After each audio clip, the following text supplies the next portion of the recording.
Claudia de Bunster desde las 15 horas e inspira tu tarde con una buena conversación. Aquí, Nuevos Comienzos Televisión.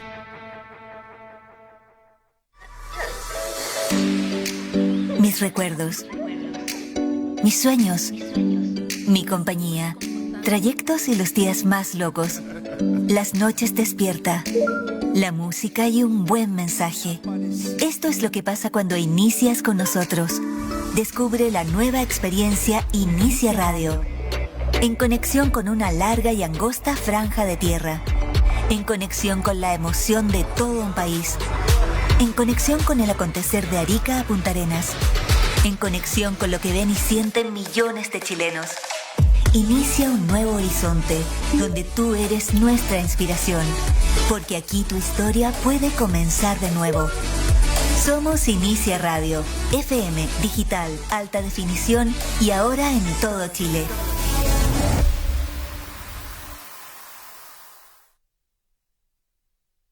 Descarga y conoce nuestra aplicación Inicia Radio. Toda la música, programas en vivo y la actualidad al estilo de la 96.5 ahora en tus manos.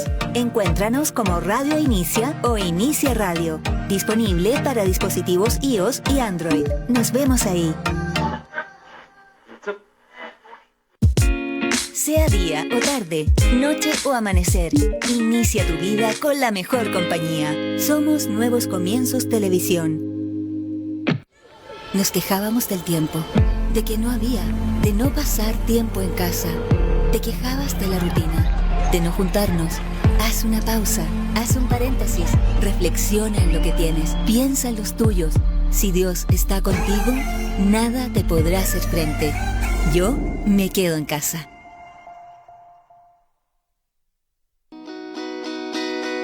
Cuando una buena complicidad se logra, nacen los clásicos. Dale play a esos clásicos que marcaron décadas en Nuevos Comienzos Televisión.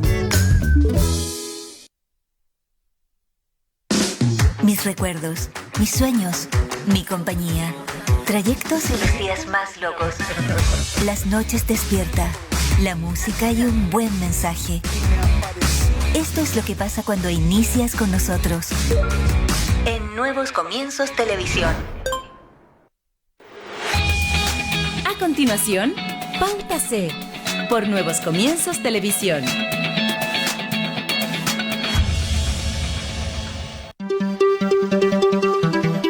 Las campañas por el apruebo y el rechazo ya se desplegaron por todo el país, tanto presencialmente como a través de las redes sociales. Y estas campañas por el plebiscito del 25 de octubre de este año 2020 han permeado todos los sectores y todas las esferas de nuestro país. Y uno de ellos es, sin lugar a dudas, el mundo evangélico. Y podemos ver que en este mundo existen agrupaciones por el rechazo como por el apruebo. ¿Por qué están por estas instancias? ¿Por qué están por estas opciones? ¿Qué argumentos hay detrás de cada uno de ellos? De esto y mucho más vamos a hablar hoy en Pauta C, lo que nos interesa conversar.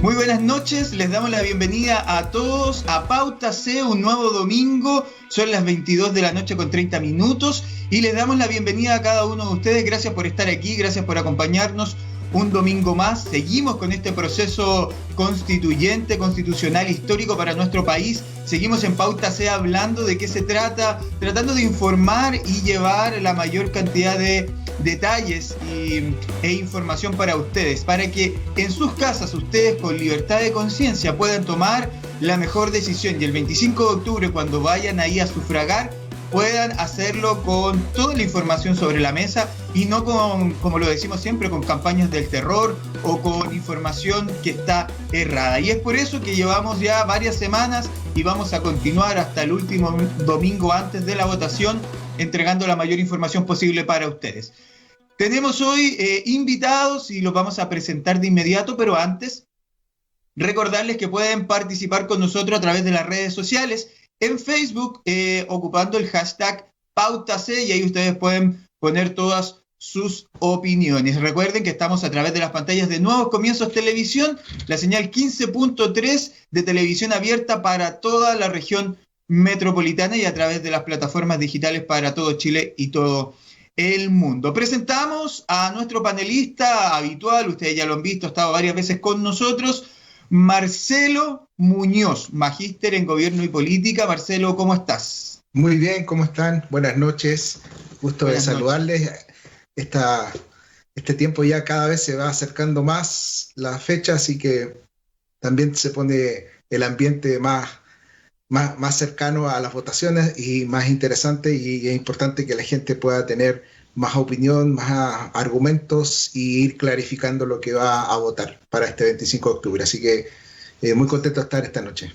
Gracias, Marcelo, por estar con nosotros. Y antes de presentar a nuestra invitada, Marcelo, quería preguntarte, vamos inmediatamente con nuestra invitada, no se preocupe, pero Marcelo, quería preguntarte, ¿cómo has visto el ambiente en el mundo evangélico en cuanto a lo que es el plebiscito?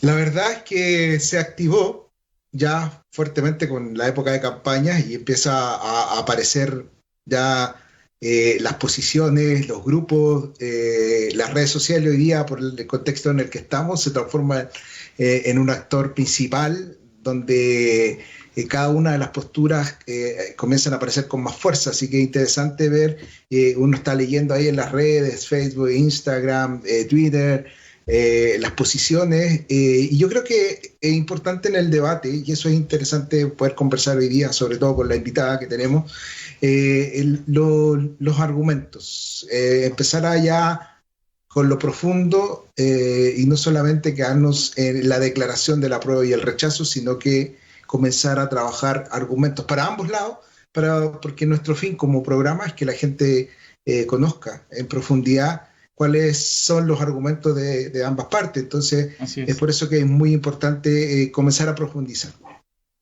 Así es. Entonces nos vamos con nuestra invitada del día de hoy. Ella es Alejandra Acevedo, es vocera del movimiento Evangélicos por el Apruebo. Alejandra, ¿cómo estás? Hola, muchas gracias. Muy bien, buenas noches. Estamos muy felices de que nos hayan invitado para manifestar nuestra postura, informar a la ciudadanía, hablarle a nuestros hermanos que estén con esperanza, que vean este proceso de una manera positiva, y ese es hoy el tema de conversación que gratamente conversaremos contigo, Alberto, y con Marcelo. Así es. Yo quiero, antes de entrar y de iniciar la conversación, quiero decir algo importante. Las redes sociales y sobre todo la gente que nos pueda estar viendo por redes sociales normalmente es muy apasionada. Y queremos decir que, y quiero comentarles que como un programa y un canal responsable, hoy partimos invitando a Alejandra, que es parte del movimiento de Evangélicos por el Apruebo, y también, por supuesto, en un siguiente programa vamos a tener la otra vereda y la otra postura, que es Evangélicos por el Rechazo. No vaya a pensar usted, vaya a decir, no, esta gente aquí en este programa están solo por un sector. No es así. Vamos a ir teniendo paulatinamente. También ya tenemos varios diputados confirmados, diputados tanto del Apruebo y del Rechazo. Así que la idea ahora es ir contraponiendo ideas, fundamentos, argumentos para que ustedes también los puedan ir escuchando en su casa y puedan ir tomando la mejor decisión. Esa es la postura y esa es la visión importante de Pauta C y por supuesto también de Nuevos Comienzos Televisión. Comencemos entonces con el tema que nos convoca. Ahí está en el GC puesto evangélicos. Y aquí parte una pregunta. ¿Apruebo o rechazo? Nosotros hemos visto durante el último tiempo, desde que después del estallido social de octubre del año pasado y que se empezó a discutir esto de un proceso constituyente y una nueva constitución, y que se llegan en noviembre a este acuerdo por la paz, donde se plantea efectivamente realizar este plebiscito que en un principio estaba organizado para abril de este año y que por la pandemia ha tenido que ser pospuesto para octubre. Comenzaron inmediatamente a salir posturas, a levantarse sectores, a apoyar el rechazo, a aprobar el apruebo, y como yo decía en la editorial al principio, esto comenzó a permear nuestra sociedad. Y los distintos grupos, y hoy podemos ver que hay gente de derecha que es apruebo y hay gente de derecha que está por el rechazo, debe pasar lo mismo en gente que tiene pensamientos de izquierda, que hay algunos que deben ser del rechazo, otros del apruebo. Y en este caso nos toca hablar con el mundo evangélico, que ha levantado a través de redes sociales fuertemente y a través de algunos liderazgos ambas campañas. Entonces tenemos un grupo que apoya el rechazo y otro grupo que aprueba y lleva adelante esta visión apruebo. Alejandra, luego de esto, ¿qué los motiva a ustedes? ¿Qué fue lo que los lleva adelante a decir, levantemos, instauremos un movimiento que defienda o programe o proponga el apruebo en el mundo evangélico? Mira, nosotros después del estallido social, cada uno, antes del estallido social, cada uno estaba en sus actividades, en sus iglesias o en otras áreas de la sociedad civil. Pero producto del estallido social, radicalizamos mucho las posturas, veíamos en redes sociales, y nuestro apruebo evangélico se conformó para hacer un espacio de encuentro, un punto de unidad, en donde llegábamos diferentes hermanos y hermanas de diferentes denominaciones. Aquí no teníamos la importancia de qué tipo de denominación era, sino que simplemente éramos bienvenidos todos aquellos que veíamos este estallido social, sin apoyar la violencia, por supuesto, pero como un punto positivo, como un punto que puede traer un cambio al país de manera constitucional. Y nosotros nacimos principalmente con dos objetivos. Primero, mostrarle al país que la iglesia evangélica es diversa, que tenemos diferentes opiniones, que eso mismo merece respeto por la dignidad humana que existe en cada uno.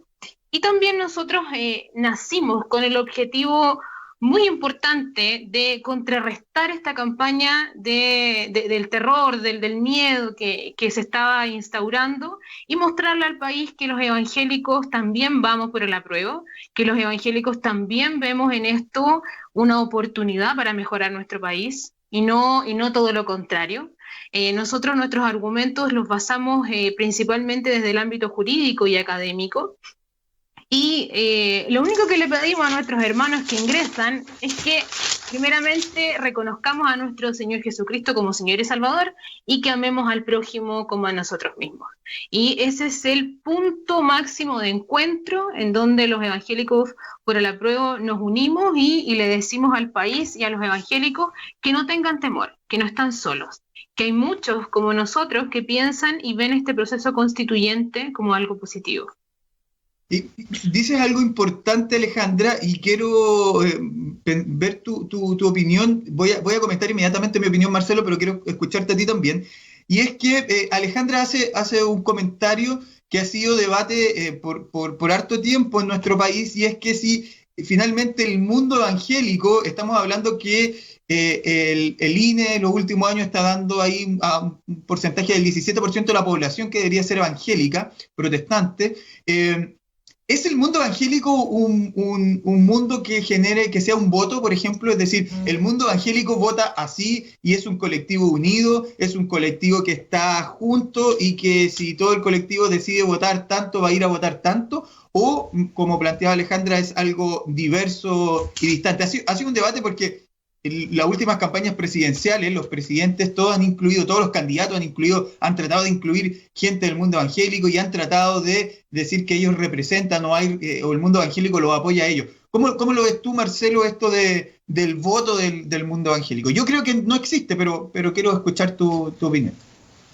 Es bastante interesante, Alberto, porque en nuestro país, sobre todo, a diferencia incluso posiblemente de otros países, esencialmente lo más cercano en el caso del mundo evangélico que vota un poco más alineado es Brasil, pero en nuestro país no se ha podido constatar el alineamiento del pueblo evangélico, de la iglesia evangélica, tras un lineamiento específico de pensamiento, inclusive ni siquiera solo de un candidato, y tiene que ver un poco con lo que decía Alejandra, esta diversidad que existe en la iglesia evangélica, en las denominaciones. Y también hay un elemento interesante también en que se declara en la fe, que tiene que ver con el libre albedrío y que nadie puede imponer esta capacidad, esta libertad de pensamiento y de expresión, esto a través del voto, una expresión política, ¿no es cierto? Entonces, en esa diversidad de pensamiento nos encontramos también con esta diversidad de perfil de personas que votan. Posiblemente hay ciertas estructuras, denominaciones dentro del pueblo evangélico protestante que tienen una mayor incidencia en liderazgo, es decir, los pastores o los líderes, en cómo direccionar a la gente para votar. Pero posiblemente no tiene un impacto mayor que la diversidad que existe en la cantidad de denominaciones o iglesias o credos, donde esencialmente persiste la libertad para votar. Y en ese sentido, pareciera ser que en nuestro país eso es más profundo que el alineamiento de las iglesias, de los miembros, de las personas que participan en una iglesia, vayan a votar de acuerdo a una línea de pensamiento específico, ya sea teológica, o que el liderazgo, en este caso los pastores, los obispos, establezcan para una determinada votación o elección, ya sea de presidentes, senadores, diputados, alcaldes, y en este caso del plebiscito. Sí se levantan voces, se levantan vocerías, pero también ha sido una discusión de bastante años la legitimidad de esas vocerías o de esas personas que se levantan como líderes. Por eso es interesante preguntarle a Alejandra, ¿cuál es la estructura? Ya nos contó cómo nacen un poco, pero ¿cuál es no estoy siendo así tan beberiano de que me digan la estructura organizacional, porque hoy día y sobre todo en el mundo de las redes no es así, pero ¿cuál es la estructura? ¿Cuáles son los apoyos? El nivel de diversidad. Y también tú señalaste algo que desde lo jurídico y desde lo académico están levantando argumentos o están planteando situaciones. Entonces, ¿cómo se compone este movimiento que tú haces en la vocería? Primero, precisar algo que tú venías diciendo. Nosotros nos planteamos frente a este proceso constituyente como ciudadanos primeramente, como personas con un deber cívico, como personas individuales que tienen un compromiso y una responsabilidad individual con el país. No nos presentamos como voceros de la Iglesia Evangélica, ni nos presentamos como una manera de instrumentalizar ni siquiera el voto ni la opinión de la Iglesia Evangélica, sino que somos ciudadanos que además vamos a la iglesia, que además somos evangélicos y profesamos nuestra religión, nuestro credo religioso.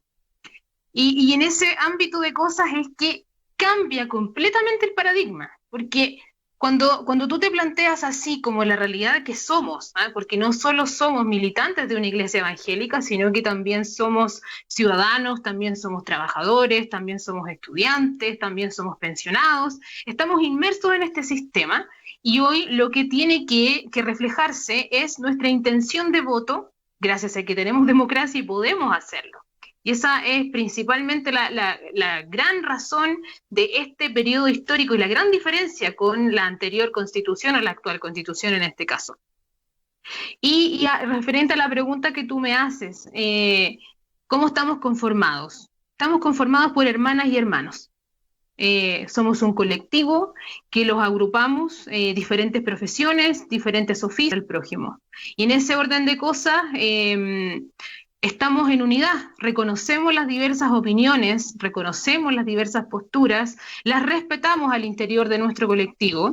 Cada uno tiene en distintos temas algún punto de vista, pero hoy estamos debatiendo el proceso constituyente y cada ley, cada acción, cada tema debe evaluarse según su mérito. Entonces hoy tenemos un punto de encuentro, tenemos un punto en común y queremos traer mayor participación democrática al país, queremos manifestar que la Iglesia Evangélica no está con el voto secuestrado a una opinión política, si bien respecto a la escritura existen ideas absolutas, ideas finitas, digamos, terminadas que no se discuten. En el ámbito de las opiniones políticas, sí, y es por eso que siempre llamamos al respeto y a la paz. Alejandra, para complementar un poco lo que te preguntaba Marcelo, y antes de entrar de lleno a lo que es el argumento propiamente tal sobre por qué ustedes deciden finalmente votar a apruebo, hablábamos antes de la diversidad del mundo evangélico. nosotros sabemos que en esa diversidad del mundo evangélico hay pentecostales, neopentecostales, metodistas, bautistas, presbiterianos, etcétera, etcétera. Hay una rama bastante amplia de pequeños sectores de la iglesia evangélica o protestante en Chile. Están los reformados. Bueno, hay un mundo bastante diverso y heterogéneo en el mundo evangélico. Y yo creo que la pregunta, y también mi interés un poco antes de entrar a los argumentos, es saber si ustedes como apruebo evangélico, existe también dentro de ustedes esa pluralidad. Hay gente pentecostal, hay gente neopentecostal, hay metodista, hay algún presbiteriano, algún bautista. Absolutamente, absolutamente. Dentro de nuestro colectivo yo creo que están todas las vertientes evangélicas y protestantes. Y todos encontramos el punto en común, todos. Y eso es lo valorable, porque hoy existen, digamos, dos bandos dentro de los evangélicos, ¿no? El rechazo y el apruebo. Pero el rechazo está muy desunido. Existen diferentes vocerías, diferentes agrupaciones. En cambio, en el apruebo estamos todos unidos. Y eso es un plus que le mostramos a nuestros hermanos, que le mostramos a la membresía, que se unan a nosotros los que quieran participar. Yo quiero poner sobre la mesa un tema, y prometo que este es el último antes de entrar a los argumentos. Un tema más bien quizás en la interna evangélica. Y esto es para los dos. Ahí el que primero quiera responder lo hace. No esta opciones de apruebo evangélico y rechazo evangélico no tenderían a hacer o a provocar una división en el mundo evangélico en sí. Yo quiero poner un caso. ¿Podría posteriormente participar de una liturgia eclesiástica el vocero del apruebo con el vocero del rechazo y en estas liturgias muy conocidas por todos del mundo evangélico, con mucho amor y mucho cariño? ¿No generará finalmente estas dos posturas una división? Yo creo que muchos hermanos de iglesia común y corriente que quizás no está de acuerdo con que los evangélicos participen en política, le saltará esa duda y dirá, oye, ¿esto finalmente nos va a dividir? ¿Cómo lo ven ustedes? No sé quién contesta primero, Marcelo. No, ok. Es importante que hoy midamos nuestro lenguaje, principalmente los pastores y los líderes evangélicos, porque nacen estas ideas como una bolita de nieve. Quizás nacen con una buena intención, pero cuando llegan a las masas la interpretan con mucha efervescencia y estamos viendo mucho discurso de odio en las redes sociales. En el apruebo evangélico nosotros hemos recibido todo tipo de insultos, yo en persona, yo misma, porque en el apruebo evangélico no todos ponen su rostro, digamos, su nombre, no somos tantos los que ponemos el nombre, y en este caso yo sí lo he puesto desde el principio, y ni te cuento la cantidad de maldiciones y de todo tipo de insultos que me llegan. Pero tenemos que poner sobre la mesa que la dignidad humana proviene de la gracia de nuestro Señor. Y por esa razón tenemos la oportunidad de manifestar nuestras opiniones, porque Él ya nos compró con su precio, ¿verdad? Y lo demás todo es cuestión humana, lo demás todo son opiniones. Y vamos a seguir viéndonos las caras después de este plebiscito. Cuando no sabemos si virtualmente o físicamente en nuestras iglesias vamos a seguir. En mi caso personal, yo he sido evangélica desde los 10 años que estoy en mi misma iglesia, he crecido, me he casado y me he desarrollado dentro de mi iglesia, estudié, todo lo he hecho siendo cristiana, gracias a Dios nunca me he ido a otro lado ni al mundo, como decimos los evangélicos. Pero es importante cuidar los que somos más líderes nuestro lenguaje, porque la gente lo interpreta con mucha efervescencia y el discurso de odio se está apoderando de nuestro discurso. Y en el apruebo evangélico recibimos mucho de nuestros otros hermanos.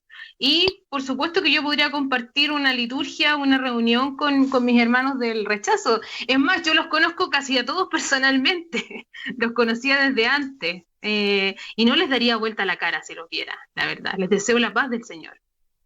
Marcelo. Sí, es súper interesante lo que plantea Alejandra, porque el lenguaje construye realidades. Así es. Entonces, y los que conocen la palabra también, de la abundancia al corazón habla la boca. Entonces, lo que se dice es lo que está dentro. Y también citando a un filólogo cristiano que conocía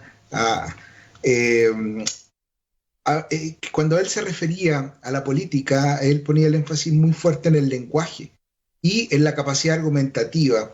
Y lo que decía, y un poco también tomando algo de psicología, es que la gente se focaliza en las personas y comienza a personalizar cosas. Entonces el debate político se empobrece cuando empezamos a argumentar en contra y a tachar o a no validar a las personas que están en una vocería o este viene de tal grupo, y empezamos a argumentar no con elementos que tienen que ver con la discusión, sino que tienen que ver con las personas o con los grupos que representan. Entonces, por eso que es muy importante lo que decía Alejandra, el lenguaje que usamos para cualquiera de los dos lados, ámbitos o en cualquier discusión, porque lo que estamos discutiendo es un asunto y no sobre la persona, sobre el grupo que está detrás, y que independientemente va a tener ciertas características, formas de pensar, estructuras y formas, etcétera. Pero lo que nosotros tenemos que centrarnos es en la discusión de fondo. Es que tiene que ver en este caso con si queremos o no una nueva constitución. Y es ahí donde hay que poner el foco, y es por eso que el lenguaje tiene que ponerse del lado de la argumentación sobre el punto que se está discutiendo. Y es por eso que no debe haber ningún problema el día de mañana de volver a juntarse. En una iglesia las personas pueden pensar diferente sobre ciertos temas. Ahora, la discusión aquí, y posiblemente ya como saltándonos al elemento del argumento de fondo, es que si ambos lados encuentran argumentos bíblicos respecto a una postura o no, algunos elementos que están en la palabra, porque es lo que se supone que guía a cada uno de los ambos bandos, rechazo, apruebo evangélico, estoy hablando ahora desde la lógica evangélica, ¿no es cierto?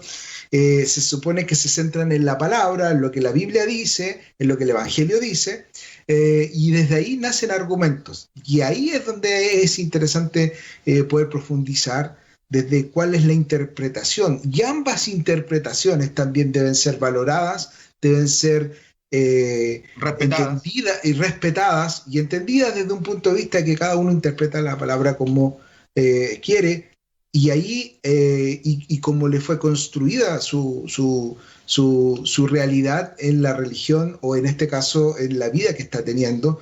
Y es muy importante ahí pasar a ese punto hoy día, en esta discusión de cuáles son los argumentos, porque vamos a encontrar argumentos de todo tipo, pero si hay argumentos que tienen una centralidad en la Biblia, si tienen hay argumentos que tienen una centralidad en la doctrina o en lo que cada religión, en este caso evangélica, señala respecto a esta situación que se está discutiendo, es ahí donde hay que centrar la discusión, creo yo, desde ese punto de vista. Y es por eso que no debiera generarse este distanciamiento, no debiera generarse esta pugna, y es muy importante nuevamente cuidar el lenguaje y las formas, porque esto va a pasar.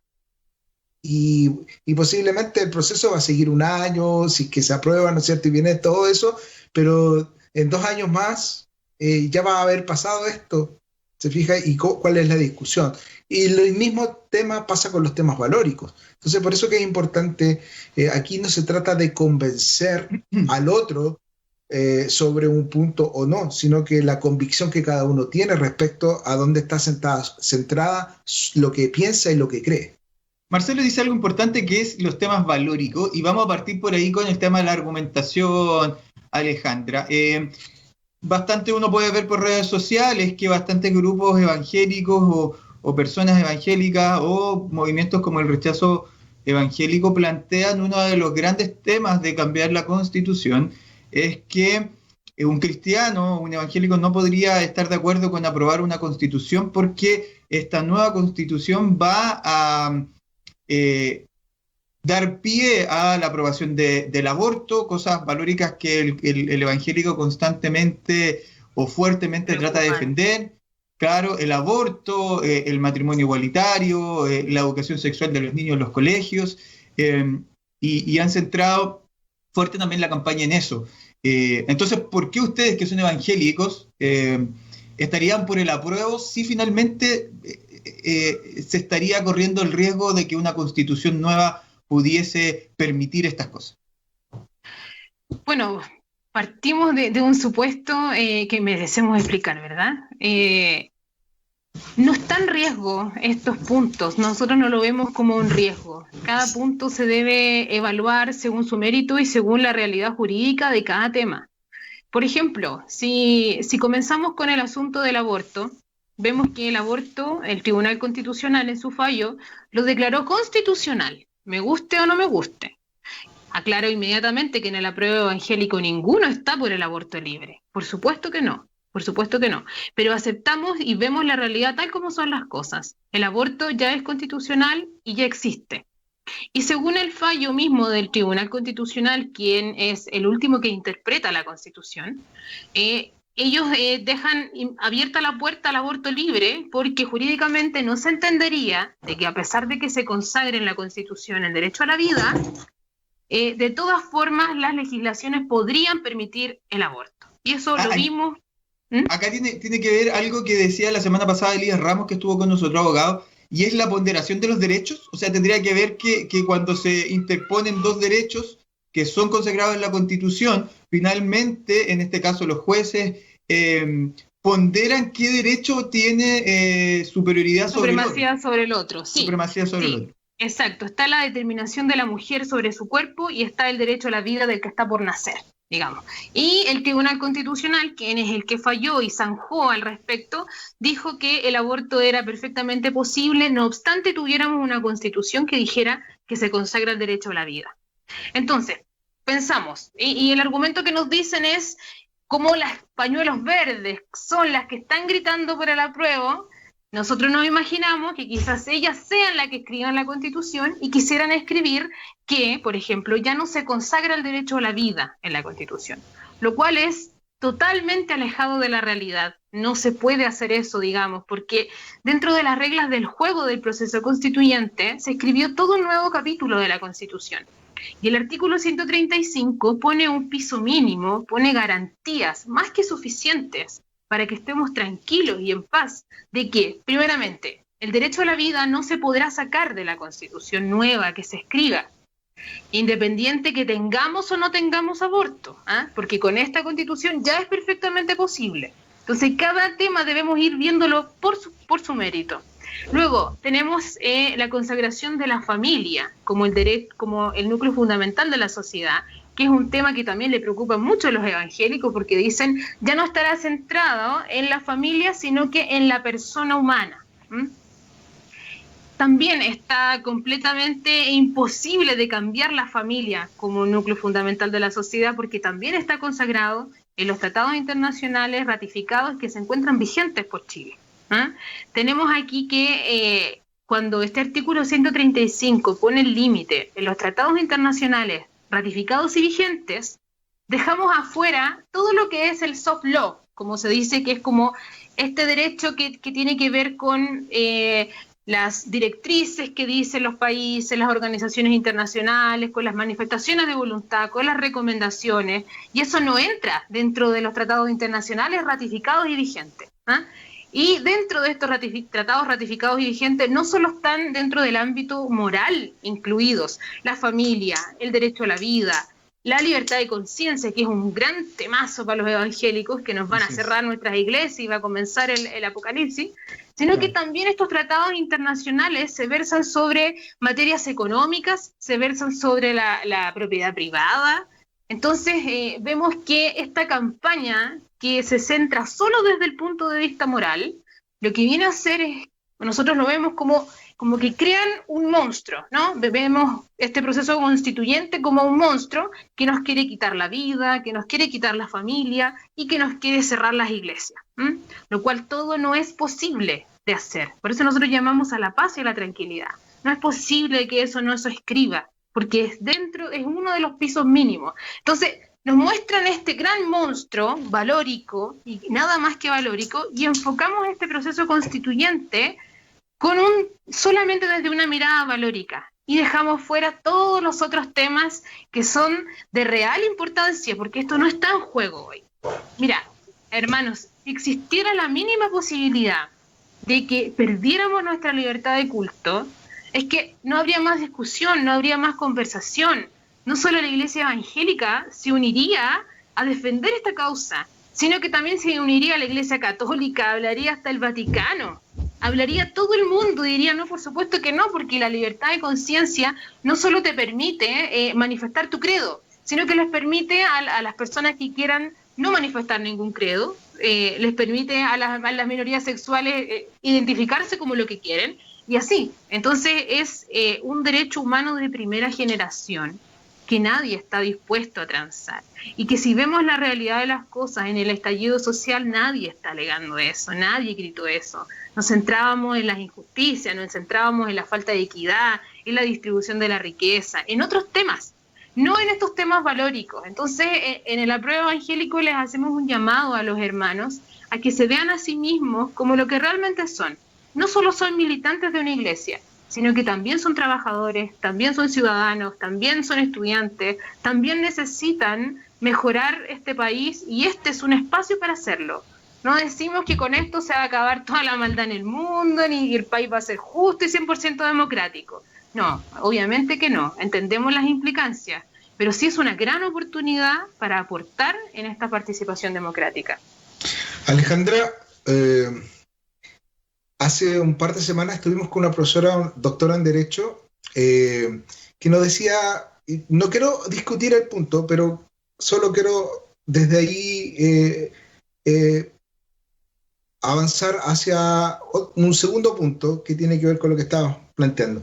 Ella decía que no necesariamente este piso mínimo que es garantizado, que dices tú, está tan garantizado. Lo señalaba tal cual, porque de hecho da para un programa específico esa discusión técnica. Pero suponiendo que ese piso mínimo está garantizado, la pregunta es la capacidad o la apertura de puertas que se puede generar para sobre ese piso mínimo garantizado se puedan establecer otras situaciones que generalmente el pueblo, la iglesia evangélica, por una cuestión de doctrina, por una cuestión de pensamiento, ¿no es cierto?, de lo que se profesa, ve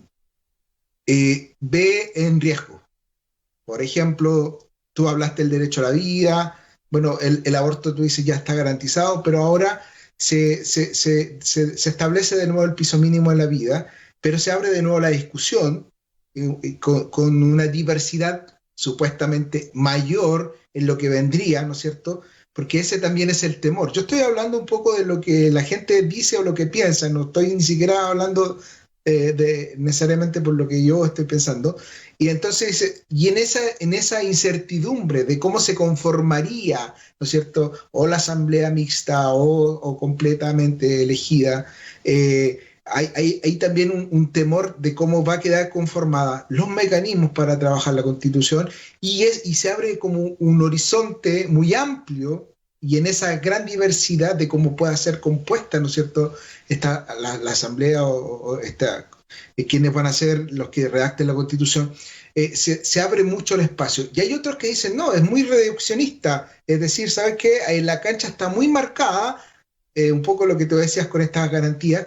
Entonces, ¿cómo lo abordan ustedes desde ahí? Ya suponiendo que hay piso mínimo garantizado, ¿no es cierto? Ahora, hay puertas que se abren muy fuerte, o sea, como la otra postura extrema es la carta en blanco.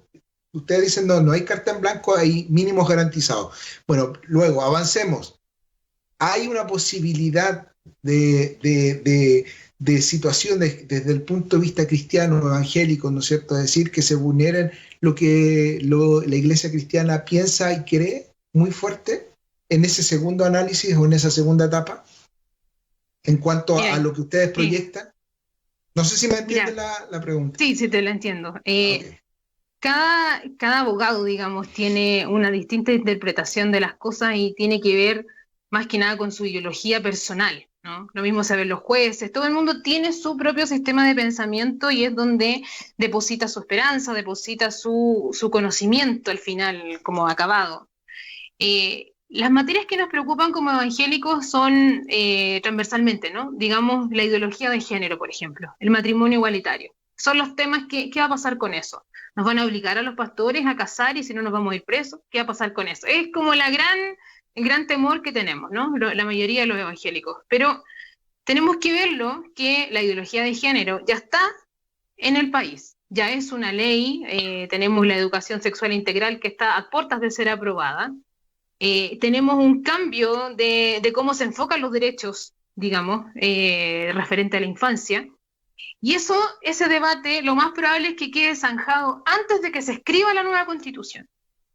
Respecto al matrimonio igualitario, tenemos que hay constituciones que establecen que el matrimonio es entre un hombre y una mujer, cosa que no es materia de una constitución. La idea es que las constituciones digan lo menos posible, para que solamente nos marquen principios, límites, ¿no? Que nos rayen la cancha, no que nos fijen, por ejemplo, un modelo económico, ni que nos fijen modelos cívicos, sociales tan rígidos que sean imposibles de modificar con el tiempo, y volvamos otra vez a tener otro estallido social, y volvamos a tener otra vez esta enojo, digamos, con las instituciones del país. La idea es que digan lo menos posible. Pero el debate moral que tanto nos preocupa como evangélicos es un debate que se está dando hoy con esta Constitución. Y ya prácticamente la mayoría se ha perdido. Y no por eso, digamos, nosotros bajamos los brazos como evangélicos y decimos, chuta, como está todo perdido no tenemos nada más que aportar. Sino que por el contrario, por ejemplo, en el programa pasado, yo le puse mucha atención, y ambos abogados dieron ambos por sentados que no existe la hoja en blanco. Sí. Entonces, yo quisiera también situarlos a ustedes como en una línea de tiempo, a ustedes y a nuestros hermanos. La hoja en blanco, el miedo de que sea el aborto libre, el miedo a que nos cierren las iglesias, que se acabe la libertad de culto, dijémoslo en el pasado, como temas superados, y si no como temas que vamos a ir masticando de a poco, pero sí tenemos que poner propuestas sobre la mesa. ¿Qué es lo que ofrecemos? Entonces, no queremos nosotros en el apruebo evangélicos quedarnos toda la vida diciendo, ellos dicen sí, nosotros decimos no. Eso también... Eso es muy importante, y justo yo los quería llevar para eso, Alejandra, discúlpame que te interrumpa, y llevar la línea hacia allá. Siempre me ha llamado la atención que el mundo evangélico constantemente está, y lo voy a decir quizás de una manera más dura, pero siempre está pensando de la cintura hacia abajo en temas políticos, y siempre salen los medios de comunicación por el aborto, por el matrimonio igualitario, y cuesta ver a un mundo evangélico que proponga ideas desde una perspectiva económica, desde una perspectiva de sociedad. Por ejemplo, yo veo que los partidos políticos duros discuten, por ejemplo, algo de la Constitución, que lo quiere la izquierda, quizás la derecha no tanto, pero el principio de subsidiariedad. Pero yo no veo a la iglesia evangélica entrando en una discusión con ese principio que hoy en día quizás marca fuerte la pelea partidista, porque es un principio que finalmente está implícito en la Constitución y que ha marcado la sociedad desde que partió esta Constitución. Entonces, ¿por qué la iglesia evangélica no va hacia allá, no va a proponer o a trabajar en otros ámbitos? Olvidémonos ahora un poco de todo esto valórico, porque siento que el concepto valórico es mucho más amplio que solamente esto. Exacto. Y vamos a ¿es posible finalmente proponer algo distinto? ¿Es posible que el mundo evangélico se enfoque en otra área? Es muy posible. Esa es la idea y esa es la innovación que trae el apruebo evangélico. Por ejemplo, en el tema del derecho a la vida. Ok, tendremos garantizado el derecho a la vida, pero seguiremos teniendo aborto, porque no podrá la nueva Constitución modificar leyes. Entonces, asumiendo que existe eso, ¿qué podemos hacer aquí? Aquí en este punto, por ejemplo, podemos ver otros países que están a la vanguardia y que están agregando en sus constituciones, o están tratando de hacerlo, la protección a la vida del embrión, digamos, a la manipulación genética del embrión. Y proteger esto sería inédito. Sería algo muy positivo, porque el evangélico entiende, nosotros no hacemos la distinción si dentro del vientre hay un embrión, hay un feto, nosotros no hacemos esa distinción. Para nosotros hay un ser humano. Y ese ser humano, si bien ya tiene en Chile lamentablemente la posibilidad de ser abortado, bueno, protejamos entonces la manipulación genética, que es algo que se está viendo en otros países. También, por ejemplo, ¿qué pasa con los neuroderechos? ¿Qué pasa con la protección de nuestros datos personales? Es algo que las tecnologías han ido avanzando más rápido que el derecho, por supuesto, y que hoy en este debate constitucional sería el momento oportuno de incorporar esta protección de nuestros datos personales y no solamente los datos del nombre, root, dirección, que eso ya está a la libre disposición de todo el mundo, sino que nuestros gustos, nuestras preferencias, y eso tiene mucho que ver con el consumo y cómo manipulan nuestra voluntad. Y ha llegado a tal punto, digamos, que esto ya requiere protección constitucional. Por ejemplo, también, ¿qué pasa con...? Siempre se ha dicho que el Estado, por ejemplo, es el peor empleador. El Estado tiene muchos trabajadores honorarios, los cuales no tienen derecho a fuero si una mujer queda embarazada, no tienen vacaciones, no tienen derecho a sindicalizarse, en fin. No son trabajadores de segunda categoría, digamos. Y si bien los derechos laborales están tratados en una ley, como cada tema consagra su derecho, su principio, y luego se trata una ley, podemos aquí nosotros ponerle límites a que si, por ejemplo, los trabajadores tienen la condición que dice el Código Laboral de dependencia y de remuneración, deberían no tener más la diferencia de los trabajadores a honorario y trabajadores contratados. Y eso podemos establecerlo en la Constitución. Podemos también, por ejemplo, limitar el rol del Tribunal Constitucional. A los evangélicos no nos sirvió cuando dijo que aprobaba el aborto, por ejemplo, que declaraba constitucional el aborto. A los evangélicos no nos sirvió cuando el Tribunal Constitucional declaró que el fin al lucro de las universidades era inconstitucional. Eso no nos sirvió a nadie, a ninguna persona. Y no puede haber esta tercera instancia de eliminar una ley por secretaría. Entonces, si bien los constituyentes, los que se escriban, los que se sientan a escribir esta constitución, van a poder modificar instituciones sustancialmente del país. También, por ejemplo, no solamente modificar, sino que agregar. Por ejemplo, los proyectos de ley o las leyes tienen solo en Chile dos vertientes. Tenemos la vertiente moción parlamentaria o mensaje presidencial. Pero existen otros países como México, por ejemplo, que tienen iniciativa ciudadana. Y sería algo muy positivo para que nosotros tengamos esa participación también en la sociedad. Ahora, con eso es importante y, miren, tengo una pésima noticia que decirles, que el tiempo ha pasado volando y tenemos que comenzar a cerrar.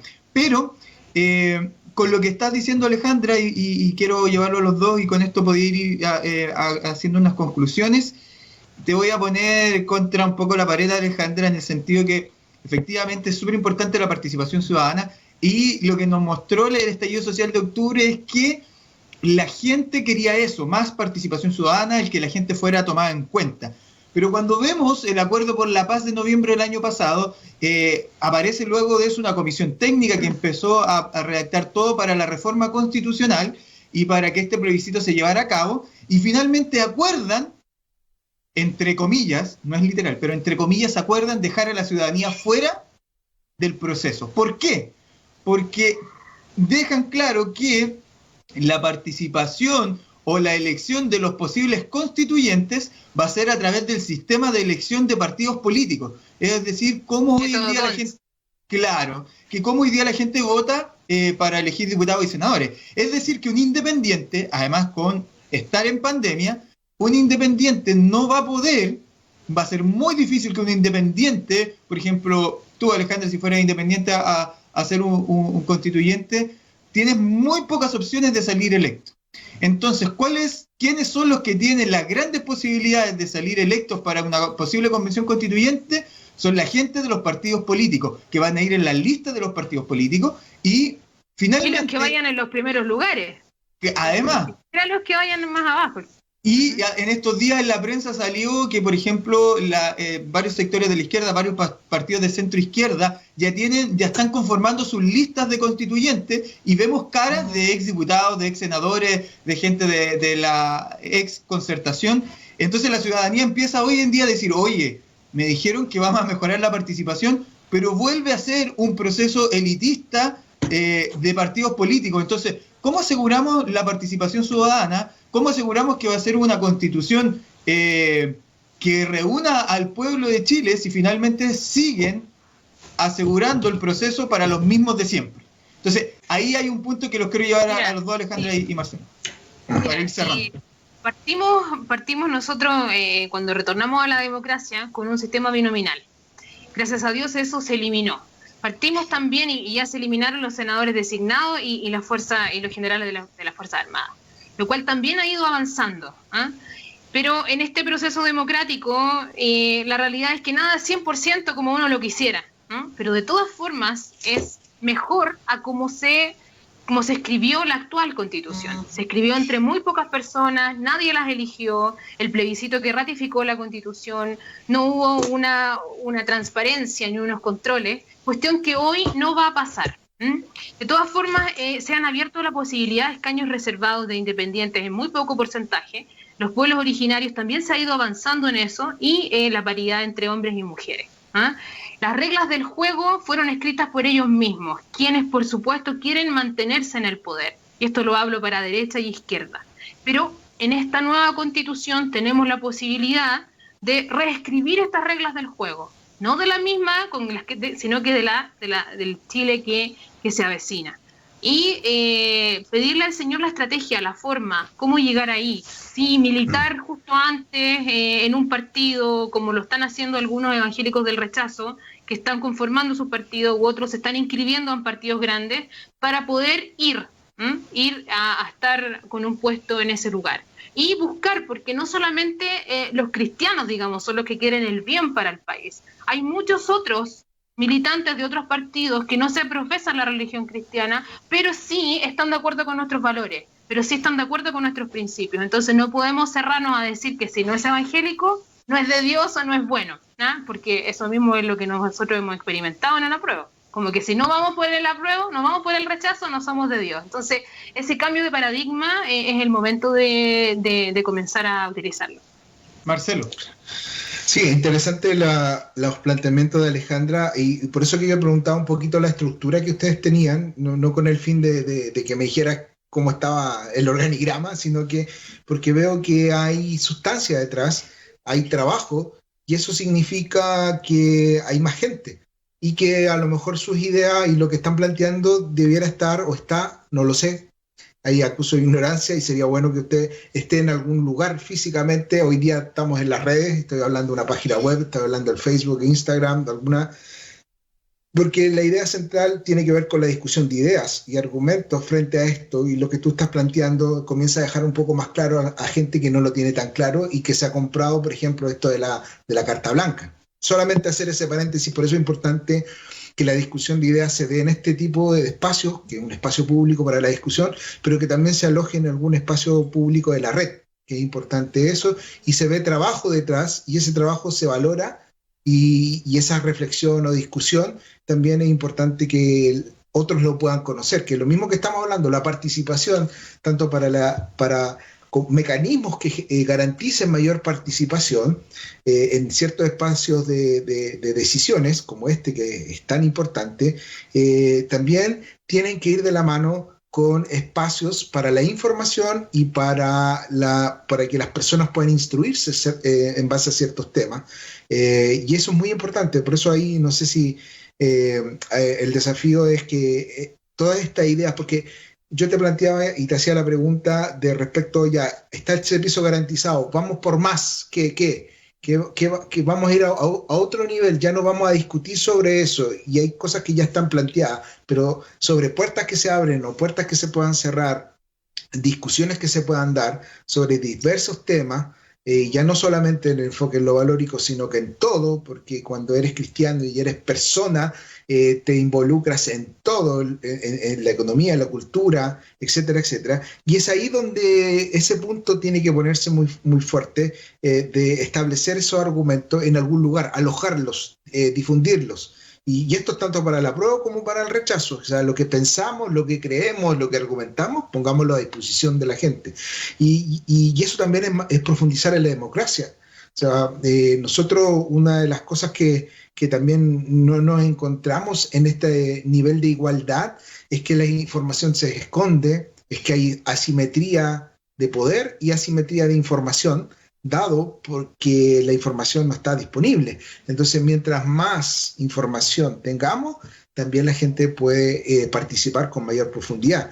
Y ahí me tomo y cierro el punto de que necesitamos mayor participación en todo nivel, en todo sentido, y de todos los sectores. Esta discusión sería linda tenerla entre alguien que realmente está por el apruebo y por el rechazo, y que podamos discutir, pero con argumentos, con elementos. Hoy día lo estamos haciendo con Alejandra para que ella pueda levantar puntos sobre el apruebo, y me parece bastante interesante. Yo creo que el desafío está, a lo mejor aquí está lo que decía mi ignorancia, que no está visualizado de una manera más fuerte.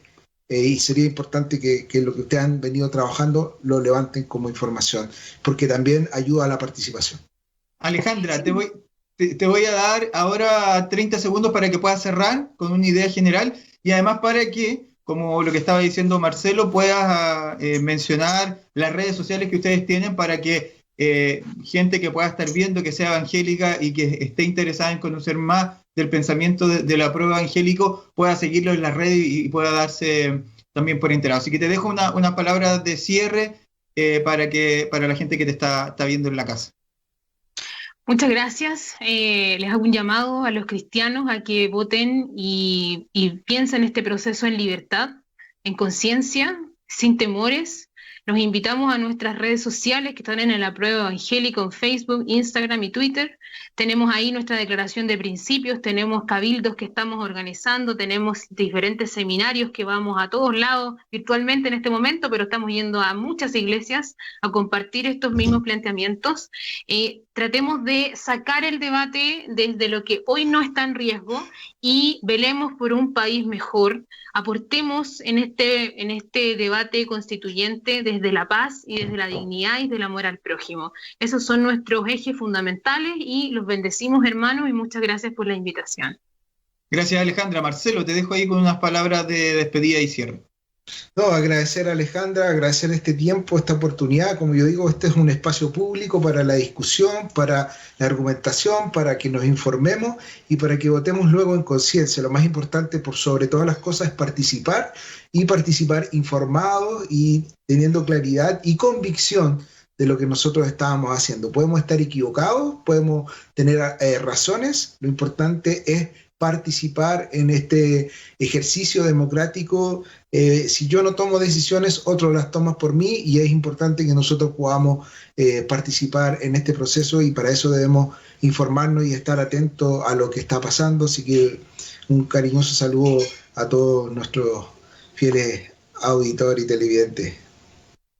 Gracias, Marcelo. Gracias a todos ustedes en las casas. Gracias por estar un domingo más con nosotros en Pauta C. Quiero dejar también mi comentario final, y es que cerramos con el tema de la participación, y yo los quiero invitar a ustedes en sus casas a no remitir la participación solo a un voto, sino que participen activamente con ideas, con planteamientos, con candidaturas también, si usted así lo desea. Pero es importante que nosotros como ciudadanía podamos participar de todos estos procesos. Así que los insto también a ustedes a sumarse, a atreverse y ser parte de los procesos ciudadanos de nuestro país. Muchas gracias por acompañarnos este domingo. Nos vemos el próximo domingo. Seguimos con el tema constitucional, seguimos con invitados, así que atentos. El próximo domingo, Fiestas Patrias, pero vamos a estar ahí también con ustedes. No se lo olvide. Nos vemos, que estén muy bien. Cuídense todos. Un abrazo grande.